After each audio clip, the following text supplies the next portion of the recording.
For 8 months, my neighbor charged his $60,000 electric SUV using an extension cord plugged into my house. And when I finally caught him, he said, and I quote, "It's just electricity, man. It's not like it's gas." Am I the asshole for what I did at the block party?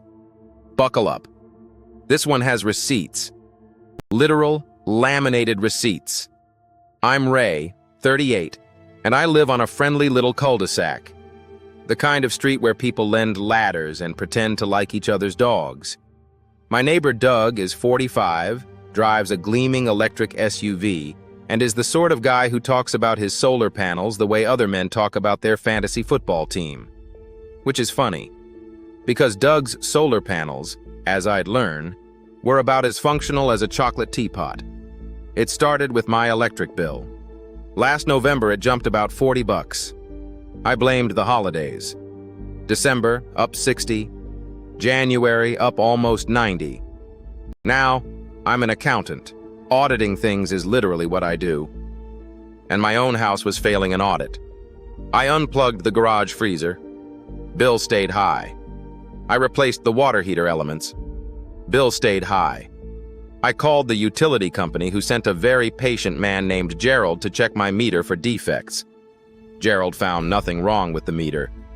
Gerald said, and I quote, "Sir, the meter's fine. Something at your place is drinking about 300 kilowatt hours a month it wasn't drinking before." 300 kilowatt hours. That's not a faulty fridge. That's a second household. At this point, I'm lying awake at night doing math, which is honestly my love language, but not like this. Then came the morning of March 14th. Hold on to that date because I did. I left for work early, 6 a.m., still dark. And in my headlights, snaking out from behind my side hedge, across the strip of grass between our properties, I see a cable. A thick, outdoor-rated extension cord, running from the outlet on the side of my house, under the hedge, into Doug's garage, where his SUV sat charging, glowing that smug little green glow. 8 months, folks. The math worked out to 8 damn months, starting almost exactly when his precious solar setup, I'd later learn, got fried in a storm and he didn't want to pay to fix it. Now here's where I need you to understand who I am. A normal person storms over and rings the doorbell. An accountant opens a spreadsheet. I didn't say a word. I bought a smart plug with energy monitoring, $24, and installed it on that outlet. And for 6 more weeks, I let Doug keep stealing. Except now, every single charging session was logged. Timestamps, kilowatt hours, cost per session at my utility's exact rate. Doug charged that thing like clockwork. Tuesday nights, Friday nights, and a long, luxurious Sunday session, presumably so he could arrive at work Monday morning full of stolen electrons and self-righteousness. And the logging turned up something even better than numbers. Doug had a system. He'd wait until our lights went out. I'm not kidding. I cross-referenced the session start times, and the man was consistently plugging in between 11 and 11:30 at night, minutes after our bedroom window went dark. One Friday, we left for a weekend trip, and Doug, I have this logged, charged for 11 straight hours starting 40 minutes after we pulled out of the driveway. That's not absent-mindedness. That's surveillance with a power strip.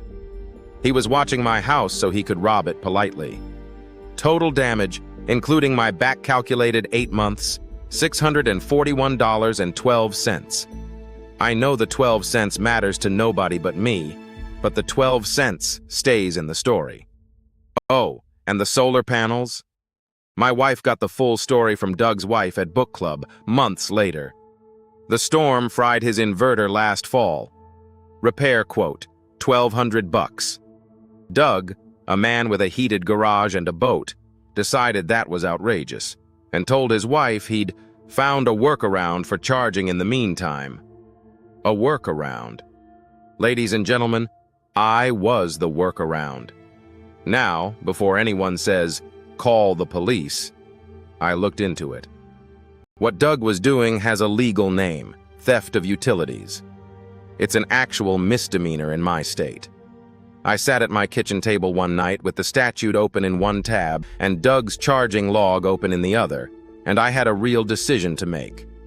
A police report meant Doug gets a record, Doug's kids get a dad with a court date, and our little cul-de-sac becomes a place where cruisers park. I didn't want Doug in handcuffs. I wanted Doug to pay, and I wanted Doug to feel exactly as visible as he'd made me feel invisible. There's a difference between justice and damage, and I was aiming for the first one. Whether I hit it, that's what you're here to judge. Why didn't I just confront him? Fair question. Here's the honest answer. I did try, sort of. In April, I mentioned, casually over the fence, that my power bills had gotten weird. You know what Doug said? He looked me dead in the eye and said, "Man, utilities are brutal right now. It's all the crypto guys." The crypto guys. This man was pulling from my wall socket that night. That's when I knew a private conversation would get me a private lie. So I waited for the venue that Doug loved most in this world. The annual Maple Court Block Party. Doug's Woodstock. The one day a year he gets to stand by his SUV with the doors open like it's a car show, telling everyone about sustainable living. Memorial Day weekend. 40 neighbors. Burgers going. And Doug, mid-sermon about his carbon footprint, with a little crowd around him. I'd been there an hour, being normal, eating a hot dog, waiting. My wife knew the plan and had exactly one note. Don't smile while you do it. Reader, I did my best. I walked up holding a manila envelope and I said, loud enough, I'll admit, calibrated loud, "Doug, perfect timing. I've got your invoice." My what? Your power bill for the car. And I handed him the envelope. Inside, 14 pages. Every charging session. Every timestamp. Photos of the cord under the hedge, time-stamped and dated. A graph, yes, a graph, with a trend line, showing his sessions versus my bills. A summary page with the total, $641.12.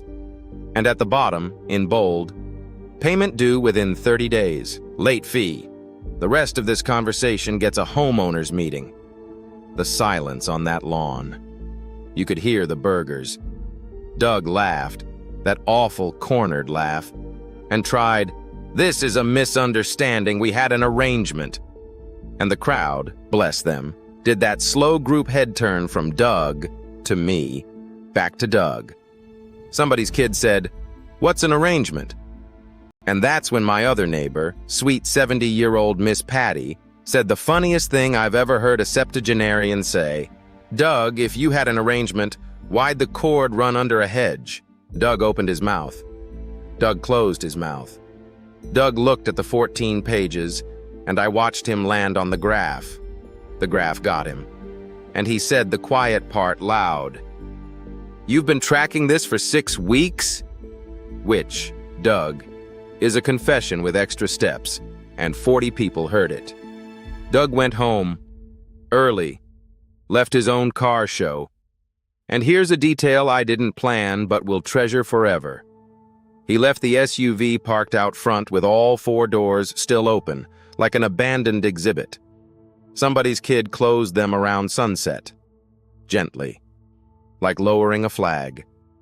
Now, the aftermath. Because this is where it gets messy. Doug paid. 3 days later, a check appeared in my mailbox. No note, correct to the 12 cents, which honestly I respect. The man wouldn't pay $1,200 to fix his own inverter, but he paid my invoice to the penny within 72 hours. That's what 40 witnesses does to a budget. He also, I noticed, had an electrician's van in his driveway that same week. Amazing how fast the solar repair became affordable once the free option had a paper trail. But his wife came over that evening, and she was genuinely upset. She said she'd had no idea, she was mortified, and that their teenage kids got roasted about it at school because half the block party had teenagers with phones. She said, "You could have come to us. You went for maximum damage." And then the HOA president, a man who has been waiting his entire life for content like this, tried to put the incident on the agenda for the June meeting, and I had to personally talk him out of turning my invoice into a PowerPoint. I got my money. I wasn't trying to get Doug flogged in the community center. And I've got to sit with what his wife said because she's not wrong about the maximum damage part. That was the design spec. So here's the verdict debate. The case for me. This man stole over $600 from me across 8 months, lied to my face when I gave him a soft opening, timed his thefts to my bedroom light, and hid the cord under a hedge. That's not a misunderstanding. That's a shitty little crime with lawn decor. Public embarrassment was the only currency that would actually cost him, and it worked. Paid in 3 days, cord gone forever, solar panels miraculously repaired. The case against me. And it's a real one. His wife and kids didn't steal anything, and they took splash damage from a strike I aimed on purpose. I could have gotten my money with a letter and a threat of small claims. I chose theater.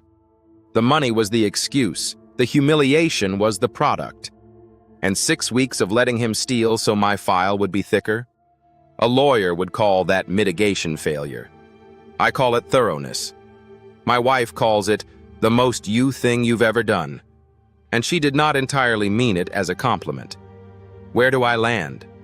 Honestly, I'd do it again, but maybe I'd have handed him the envelope at his front door with one neighbor as a witness instead of 40. Maybe. Doug still waves at me, by the way. From inside his garage, with the door half closed. And the invoice itself? It's a legend now. Around here, it's just called the invoice.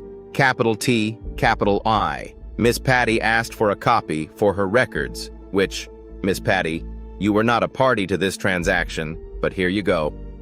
The neighborhood kids call my house the bank. Last month, a guy 3 streets over knocked on my door because his roommate wasn't paying his share of the internet, and he wanted to know if I'd do the thing for him. Sir, I am an accountant, not a mercenary. I did the thing. It took 20 minutes and it worked. But that's a different video. You've heard the case. Comment your verdict, NTA or YTA, and tell me the pettiest thing a neighbor has ever done to you, because I read every comment and some of you are living in war zones. Subscribe to the Audacity files. New original stories every week, and next week's neighbor makes Doug look like a saint.